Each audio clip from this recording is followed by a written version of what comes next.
जय श्री राम, जय हिंदू राष्ट्र।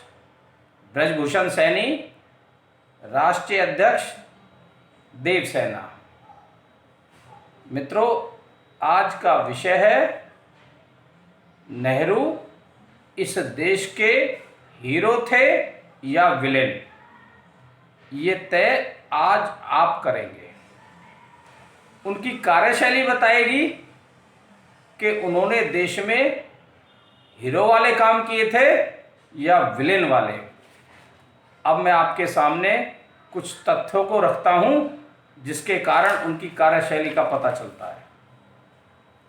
मित्रों, 1950 में नेपाल के राजा त्रिभुवन ने उन्हें एक प्रस्ताव भेजा जिसमें उन्होंने नेपाल को भारत में विलय करने का प्रस्ताव रखा। लेकिन साथियों, नेहरू ने इस प्रस्ताव को ठुकरा दिया और बाद में नेपाल स्वतंत्र राज्य बना रहा। इसी तरह से ही 1948 में बलूचिस्तान के नवाब खान ने नेहरू को एक पत्र लिखा जिसमें उन्होंने अनुरोध किया कि वो बलूचिस्तान को भारत में शामिल करे। लेकिन नेहरू ने इससे भी इनकार कर दिया और बाद में पाकिस्तान ने बंदूक के दम पर बलूचिस्तान पर कब्जा कर लिया। मित्रों, ऐसे एक नहीं बहुत सारे उदाहरण हैं, अभी आप सुनते रहिए। बड़ी हैरानी की बात है, देश के हित में फैसले लेने की बजाय देश के खिलाफ फैसले लिए जाते रहे। 1947 में ओमान देश ने ग्वादर पोर्ट को भारत में को देने के लिए अनुरोध किया, लेकिन उस समय के प्रधानमंत्री नेहरू ने ये ऑफर ठुकरा दिया। बाद में पाकिस्तान ने इस पर कब्जा कर लिया और पाकिस्तान ने इसको चीन को बेच दिया। इसी तरह से कोरो आइसलैंड को वर्मा को दान दे दिया, और देने वाले कोई और नहीं, इस देश के उस समय के प्रधानमंत्री नेहरू ने वर्मा को ये एक बहुत बड़ा द्वीप उनको सौंप दिया।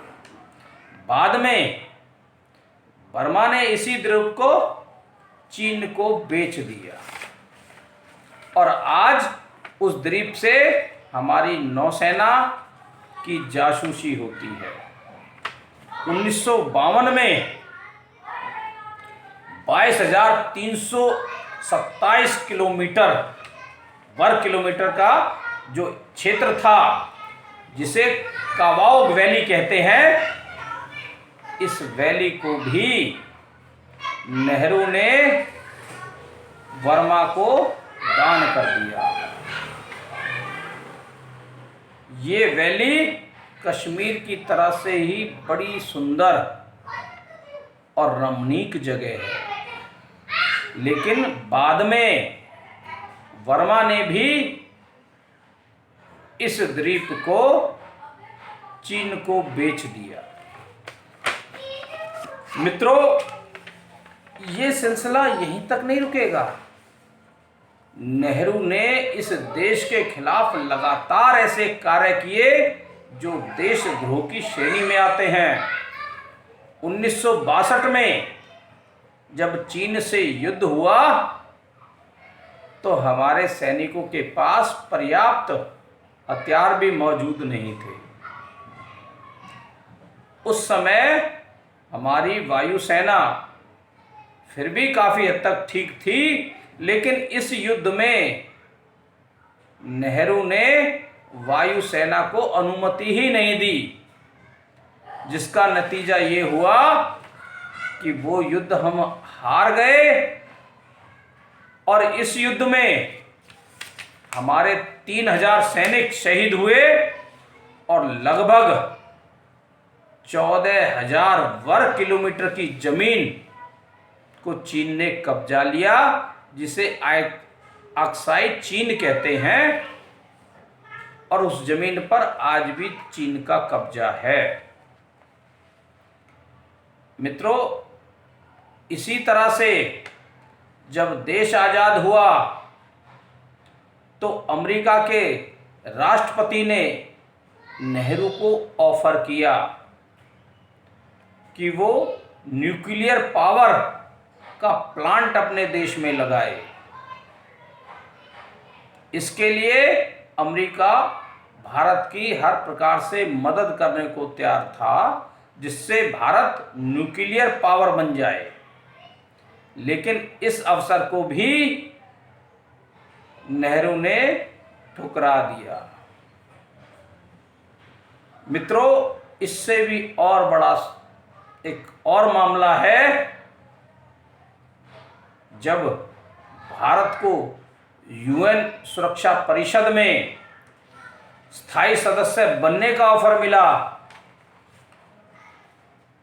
मित्रों, बड़े अफसोस की बात है, नेहरू ने उस अवसर को भी गंवा दिया और इसके लिए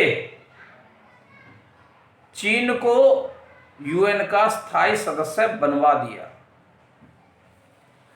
अब मित्रों, आप ये तय करिए कि नेहरू ने इस देश के हित में कार्य किए या अहित में कार्य किए। इन सारे मामलों को देखते हुए, इसके अलावा मामले तो और भी बहुत है, धारा 370 और 35 से लगाने का भी काम नेहरू ने किया, जिसके कारण कश्मीर की समस्या आज भी मुंह बाए खड़ी है। आतंकवादी आज भी पनप रहे हैं वहां। मित्रों, यदि इस देश की सत्ता सरदार पटेल को मिलती तो आज देश की दशा और दिशा कुछ और होती, लेकिन इस देश की सत्ता मिल गई अंग्रेजों के पिट्ठुओं को।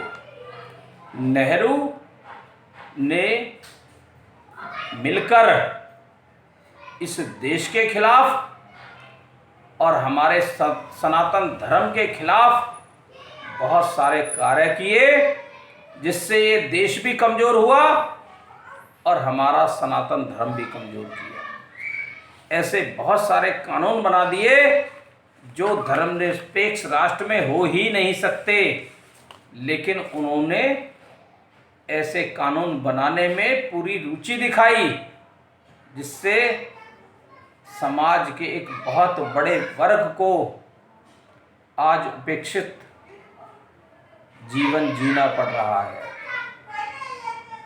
तो मित्रों, ऐसी जो परिस्थिति बनी, वो देन इस नेहरू की है और नेहरू ने ही इस देश को गर्त में डुबो दिया। यदि वो चाहते तो आज देश की दशा और दिशा बहुत बेहतर हो सकती थी। ये जितने भी ऑफर आए, यदि इन ऑफरों को, इन अवसरों को स्वीकार कर लिया होता तो बहुत बेहतर स्थिति में आज देश होता। मित्रों, अब हमें जागने की जरूरत है और ये समझने की जरूरत है किस तरह की परिस्थितियों का हमें सामना करना पड़ रहा है और ये किसकी देन है। तो मित्रों, हम जागरूक रहें और देश हित के लिए हमेशा तत्पर रहे। जय हिंद, जय भारत, जय हिंदू राष्ट्र।